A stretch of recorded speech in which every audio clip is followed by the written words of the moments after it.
l'Évangile des champs.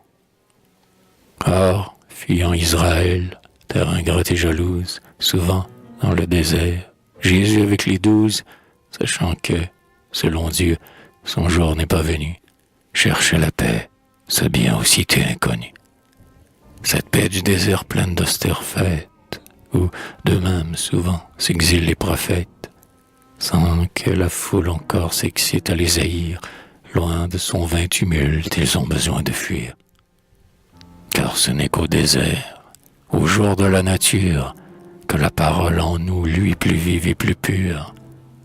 Dans le silence, alors, du monde et de tout bruit, l'intime symphonie en nos cœurs se construit.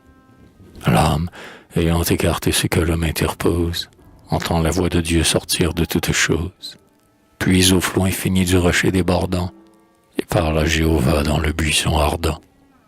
Là, le maître des siens peut mieux se faire entendre. Il y trouve leur cœur plus ouvert et plus tendre.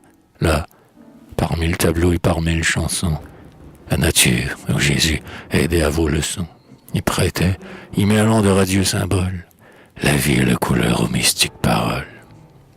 Montrant partout l'exemple, il dit, les soins touchants que le Père céleste a pour la fleur des champs, le lys, en sa blancheur, plus qu'un roi magnifique, quoiqu'il n'ait point filé sa splendide tunique. L'oiseau nourri de grains sans qu'il songe à semer, content l'un de chanter et l'autre d'embaumer. Les bourgeons du figuier, plus sages que les sages, du printemps et des fleurs infaillibles présages. Le royaume de Dieu, lentement élevé, comme l'arbre sorti du grain de ses névés. Le froment dévoré par l'ivraie le sable, à la sainte parole en nos âmes semblables. Ici, le blé du ciel, l'espoir du pain nouveau, meurt faute d'une larme et d'une goutte d'eau. Ici, le grain germa, l'épi déjà s'annonce. La passion bientôt l'étouffe sous la ronce. Oh, trop voisins du monde, hélas, les blés naissants sont foulés sous les pieds de 1000 impurs passants. Il enseignait ainsi, montrant dans la nature le sens mystérieux caché sous la figure, traduisant les forêts, les fleuves et les vents, parlant comme son père avec des mots vivants. Car pour tout homme instruit à la divine école, l'univers tout entier n'est qu'une parabole.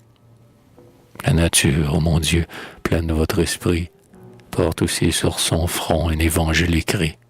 Et, nous faisant aimer vos lois qu'elle proclame, le poète y sait lire avec les yeux de l'âme.